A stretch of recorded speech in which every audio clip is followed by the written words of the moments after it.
A 20-year-old king stands on the rough limestone wall of Jerusalem, his hands gripping the stone, watching a massive cloud of dust choke the northern horizon. They read it as a warm blanket for a cold world, a gentle, cosmic reassurance that heaven has not abandoned the earth. They think it means God uses the exact empire Ahaz trusted to dismantle the kingdom Ahaz tried to save.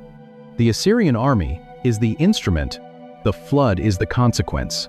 And in the middle of this devastation, Isaiah writes a terrifying poem.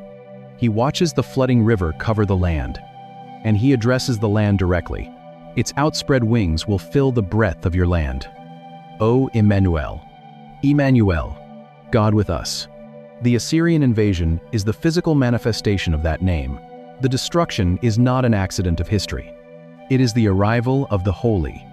Ahaz wanted a distant God and a close ally. He gets the exact opposite. He gets a betrayed ally and a God who is suffocatingly, dangerously close. The presence of the Lord has come to Judah, and it looks like a fire burning away the dead wood of a rebellious kingdom. But if this ancient word was born in a bloody siege, how did it end up cross-stitched onto our pillows?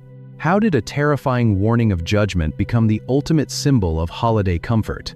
The answer reveals a quiet tragedy about what we want God to be. You can smell the artificial pine. You can see the soft, twinkling lights draped over the mantelpiece. You can touch the smooth, harmless porcelain of the nativity figures, resting quietly on a side table. This is what we have done to the ancient terror. God is on our side. God is in our corner. God is endorsing our survival. But if you look closer at the blood in the soil, we have taken a burning bush and potted it as a houseplant. We have taken the God who breaks cedar trees and shatters empires, and we have shrunk him into a seasonal aesthetic.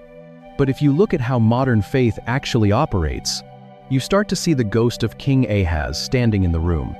Think about your own prayers when the siege engines are rolling toward your life, when the bank account is draining, when the medical diagnosis sits heavy on the doctor's desk, when the relationship fractures and the silence in the house becomes deafening.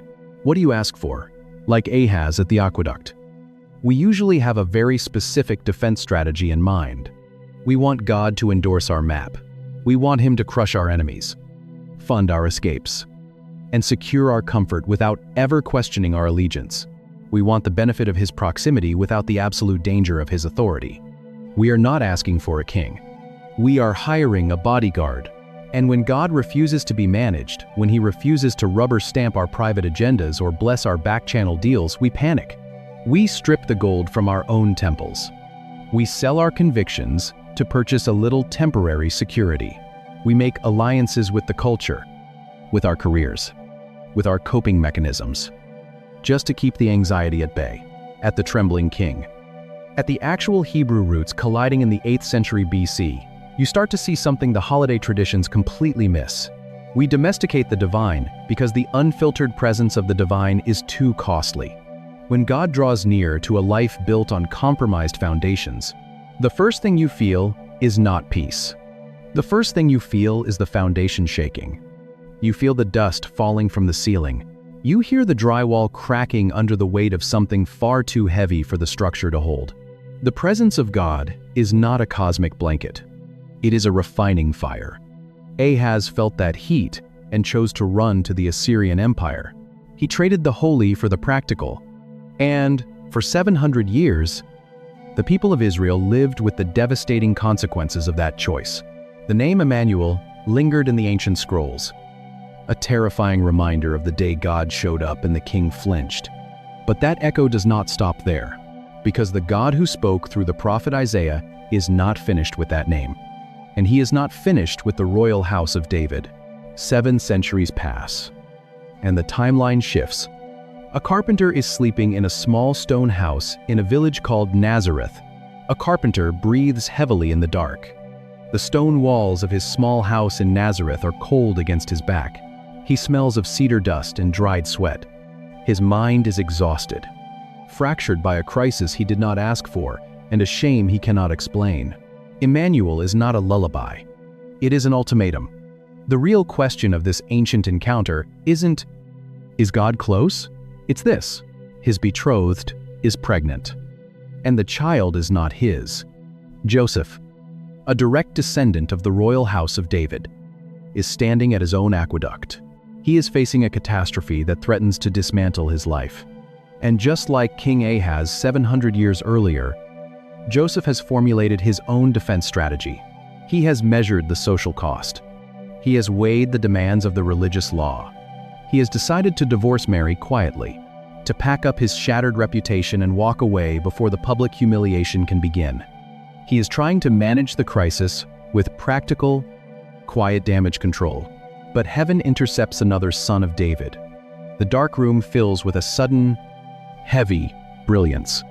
An angel of the Lord steps into the carpenter's sleep, and the messenger speaks directly to his bloodline, using the exact same command Isaiah gave to Ahaz.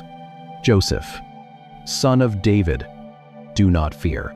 The angel explains the impossible. The child is of the Holy Spirit. The boy will be named Jesus, because he will save his people from their sins. And then, Matthew, the gospel writer, reaches across 7 centuries of history. He picks up the terrifying warning spoken to a rebellious king, and he drops it directly onto this sleeping carpenter. All this took place to fulfill what the Lord had spoken by the prophet. Behold, the virgin shall conceive and bear a son, and they shall call his name Immanuel. Listen to the rhythm of the redemption. What happens when a holy God actually shows up? To feel the weight of this word, you have to strip away the snow and the manger. An ancient king stood in the daylight and rejected the sign. A village carpenter lies in the dark and accepts it. A king traded the presence of God for the protection of an empire. A carpenter risks the wrath of his culture to protect the presence of a child. Ahaz heard the name and prepared for a flood. Joseph hears the name and prepares a crib. The word has not changed. Immanuel, the holy, unapproachable God, is still drawing closer than humanly safe. But the vessel has changed. The presence is no longer an Assyrian war machine, marching across the borders of Judah. The presence is 10 tiny fingers forming in the dark of a peasant girl's womb. The holy fire of heaven has wrapped itself in fragile human skin. This incarnation is not a compromise of God's holiness. It is the ultimate expression of his mercy. Joseph wakes up. He feels the cold morning air on his face. He looks at the rough wooden beams he cut the day before. He does not flee. He does not negotiate with back-channel alliances. He simply obeys. But this raises a massive theological tension. How can the exact same prophetic word guarantee violent judgment in the Old Testament and eternal salvation in the New? The answer is hiding in what happens when this child finally grows up and walks toward a hill called Golgotha. You have to step back into the dirt of the ancient Near East. You have to feel the absolute terror of a monarch who is about. The theological tension of Immanuel is rooted in the very nature of a holy God. We want a deity who can enter a broken room and simply ignore the rot in the floorboards. We want a savior who will sit comfortably beside our compromised ethics, our quiet rebellions, and our back-channel deals.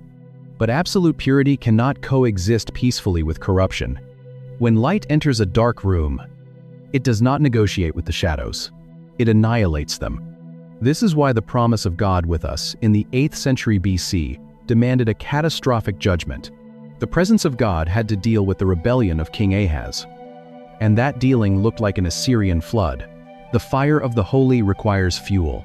So when the ultimate Immanuel finally arrives in the 1st century, the exact same spiritual physics apply. God is with us again. And because God is with us, the rebellion of humanity must finally, definitively be judged. The floodwaters of divine justice have to fall somewhere. Only this time, the flood does not fall on the capital city. The flood falls on the carpenter.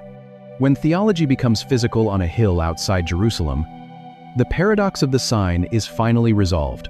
You can smell the copper scent of blood mixed with the bitter tang of cheap wine. You can feel the splintered grain of the Roman crossbeam to lose everything. Staring down a prophet who refuses to flinch. The presence of God is not a passive energy, pressing into a bruised shoulder. You can see the midday sun suddenly eclipse, plunging the execution site into a thick, suffocating darkness. On the cross, Jesus is fully experiencing the terrifying reality that King Ahaz faced.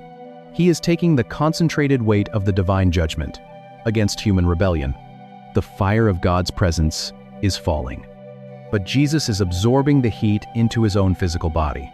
He is letting the floodwaters of justice drown him so they do not have to drown you. The cross is not a tragedy of Roman politics. It is the altar where the fire of heaven finally consumed the rebellion of earth. When Jesus cries out and his lungs stop working, something massive happens back inside the city. The thick woven veil in the temple, the heavy physical barrier separating the lethal holiness of God from the contaminated world of men, tears violently from top to bottom. You can hear the sound of the heavy linen ripping. The barrier is gone. The judgment has been exhausted. Because Immanuel took the Assyrian flood of God's wrath upon himself, the unshielded presence of God is no longer a lethal threat to the people who trust him. But what happens on the other side of that midday darkness changes the meaning of this name for the rest of human history. It is an active fire. And when fire comes to a dry forest, it does not come to warm the branches. A terrified king refused a sign, and an empire washed over his stone walls. A prophet shouted at a dusty aqueduct, and a terrifying name was carved into history. A nation abandoned their covenant, and a flood of iron and ash consumed their land. A carpenter woke up in the dark and chose to protect a scandalous pregnancy. An angel delivered an ancient warning, and it became the promise of a savior. A Roman cross was raised in the dirt, and the fire of heaven fell on the sun. A heavy temple veil tore down the middle, and the lethal presence of God became our permanent peace. One word, one God. But here is the part I keep coming back to. King Ahaz standing in the blinding sunlight, packing the stolen gold of the temple into wooden crates, desperate to buy a military alliance because he fundamentally believed the presence of God was not enough to save him. He traded the holy for the practical. If you are in a season where the siege engines are rolling toward your life, you know exactly how that panic feels.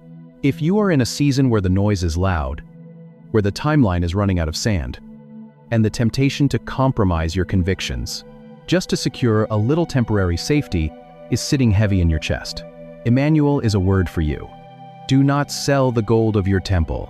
It comes to consume what is dead. This changes how you read every time God promises his presence. Do not hire the empire to do what only heaven can do. The presence of God is not a domesticated houseplant. It is a consuming fire. It will shake your foundation. It will dismantle your rebellious strategies. It will burn away the dead wood of your back-channel deals. But it is the only fire that will actually save you. If this opened something for you today, subscribe. Leave a comment. Even one word helps. Share this with someone who is facing their own siege right now and needs to know they are not alone. Pray for us as we keep digging into these texts. And may the God who refused to stay in heaven, the God who walked into our dirt and absorbed our flood, draw dangerously close to you this week and never leave. Because before the promise can become your peace, it must first become your crisis. The story begins at a water supply. The wind blowing off the desert is hot and carries the metallic scent of approaching armor.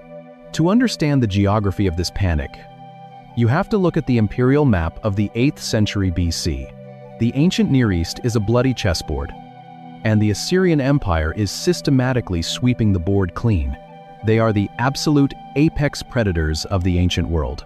They do not just conquer nations, they erase them. The historical records of the Assyrian kings boast of flaying rebel leaders alive, of piling human skulls outside city gates like dunes of white sand, of deporting entire populations into geographical oblivion. In roughly 734 BC, the shadow of Assyrian conquest begins expanding west. Two smaller nations, lying in the path of the empire, Syria and the northern kingdom of Israel, realize they cannot survive alone. They forge a desperate, frantic military coalition to push back the Assyrian war machine.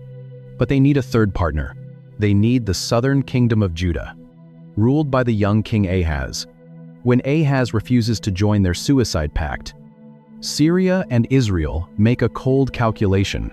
If Judah will not fight with them, Judah must be broken. The coalition decides to march south, besiege Jerusalem, assassinate the Davidic king, and install a puppet ruler who will sign their anti-Assyrian treaty. This is the brutal reality of the Syro-Ephraimite War. The silence in the city behind him is thick, heavy with the smell of extinguished fires, and pure, unfiltered panic. Two ancient armies are marching south. Ahaz's panic is not a random collapse of nerves. It is a calculated geopolitical reading of the map. He knows the math of the ancient battlefield, and he knows his stone walls are entirely inadequate. He is looking at two armies that have already devastated his northern borders, capturing thousands of Judeans and leaving behind scorched earth. He is trapped between the immediate blade of the northern coalition and the looming, terrifying hammer of the Assyrian Empire further east. So Ahaz does what terrified people always do. He tries to secure his own salvation through back-channel deals.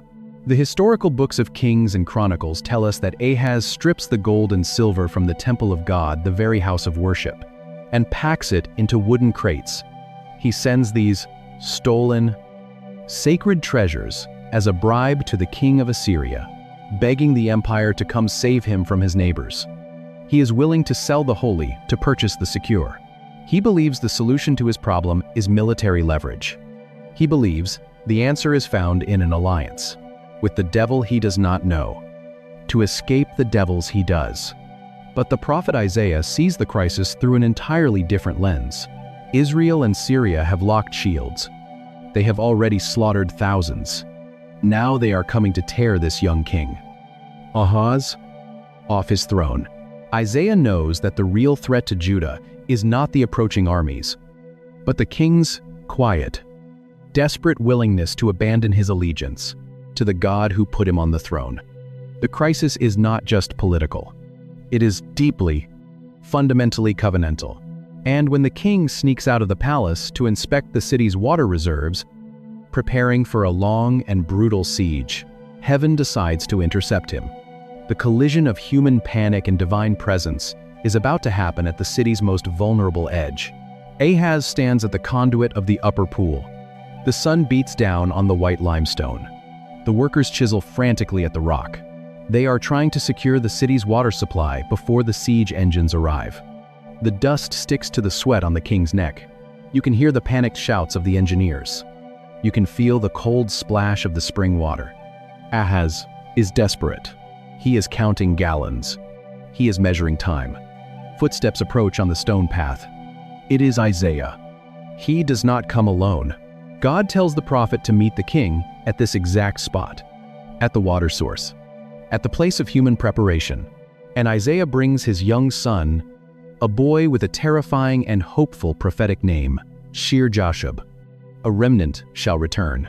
They plan to execute his royal house, breach the walls, and leave his capital in ruins. The ancient text says the heart of the king. Isaiah looks at the trembling monarch. He delivers the message from heaven. Take heed. Be quiet. Do not fear. God looks at the two approaching armies and calls them two smoldering stumps of firebrands. They are smoke. They are burning out. They look like a roaring fire to a panicked king. But heaven sees only ash. God says their military plan will not stand. It will not come to pass. Then Isaiah issues a blank check. Ask for a sign. Ask it as deep as Sheol. Ask it as high as heaven. Ask for a miracle. Ask for the stars to fall. Ask for the earth to split. God is offering to prove his power. God is offering to anchor the king's faith in physical reality. Ahaz folds his arms. He shakes his head. I will not ask, and I will not put the Lord to the test. It sounds holy. It sounds righteous. It sounds like a man who knows his Bible, but it is a complete lie. His temple gold is already packed for Assyria. His messengers are already riding east. He does not want a sign from God, because a sign would obligate him to trust God. And Ahaz has already made a deal with an empire. His polite answer is not reverence. It is rebellion, and the heart of his people shook as the trees of the forest shake before the wind.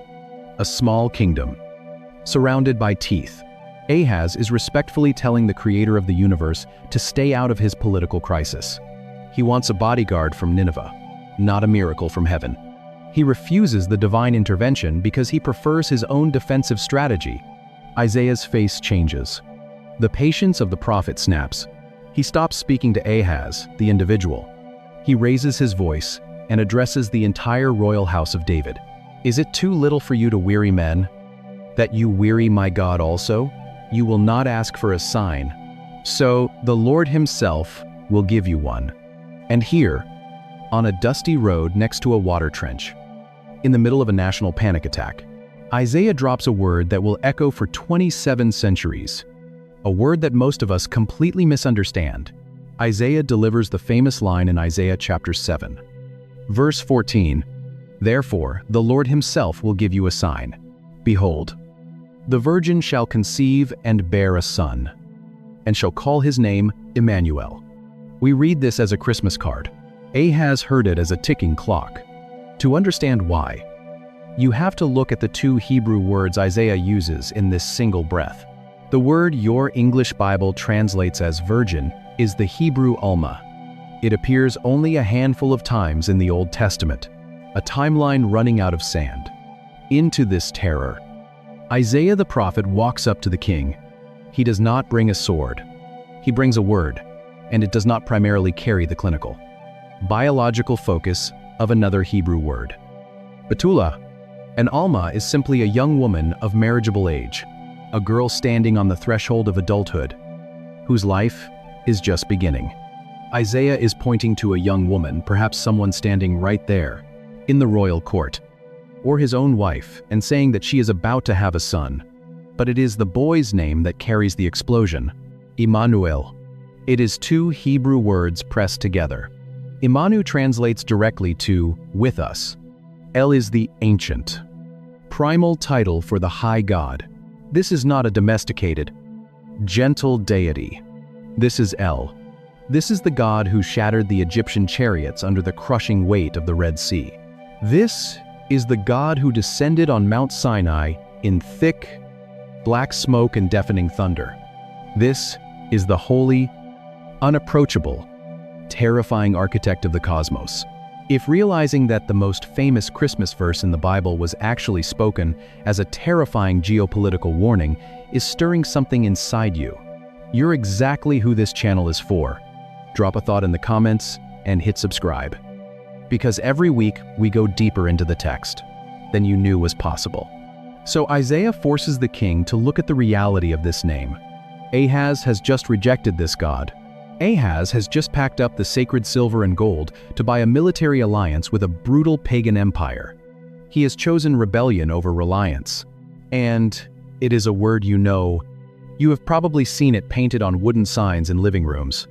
You have heard it sung by choirs. And in response to this absolute betrayal, Isaiah looks at the king and says, Immanuel, the holy God is coming close. This is the revelation that shifts the entire paradigm of the passage. When you are faithfully keeping your covenant, the presence of God is the ultimate comfort. It is the shield that surrounds you. But when you are in active rebellion, when you are standing in a forest covered in dry wood and dead leaves, the absolute last thing you want is for a roaring fire to move into your living room, for a king actively betraying heaven. The worst news possible is that heaven is drawing near. Immanuel is not a promise of divine endorsement. It is a promise of inescapable confrontation. Isaiah tells the king that before this infant boy is old enough to know the difference between right and wrong, the two enemy armies terrifying Ahaz will be completely wiped out. God will deal with Syria and Israel. But the detail that changes everything is how God plans to do it. The dust cloud on the northern horizon does not dissipate. It multiplies. Tiglath-Pileser III answers the bribe. The Assyrian war machine turns its face toward the Mediterranean. They do not march to negotiate. They march to consume. They cross the borders. They lay siege. They slaughter. Syria falls. The northern kingdom of Israel is shattered. In December, wrapped in the soft glow of candlelight, Immanuel, God with us. Most people assume this word was first spoken as a comfort. The immediate threat to King Ahaz is eradicated. The two smoldering stumps are crushed into the dirt exactly as Isaiah prophesied. Ahaz exhales. He thinks he bought his salvation. He thinks his stolen temple silver saved his throne. But a rented empire is a starving beast. It does not stop eating just because you open the gate. The Assyrian soldiers do not pack up their swords and go home to Nineveh. They keep marching south. They cross the border into Judah. The deliverance Ahaz purchased becomes the trap he cannot escape. Isaiah predicted exactly this in the very next chapter. He described the Assyrian army as the mighty Euphrates River overflowing its channels. Ahaz rejected the gentle, quiet waters of God's presence. So God sends the raging, muddy floodwaters of the empire. The water rises. It sweeps through the Judean villages. 46 fortified cities are systematically crushed. The siege ramps are built. The prisoners are impaled on stakes outside their own walls. The flood reaches all the way to the neck. Jerusalem itself, isolated, starving, gasping for air above the rising tide of Assyrian armor. Listen to the sound of it. The thunder of iron-rimmed chariot wheels on the stone roads. The crack of wooden doors splintering under battering rams. The screams in the vineyards. The smell of burning olive trees filling the heavy air.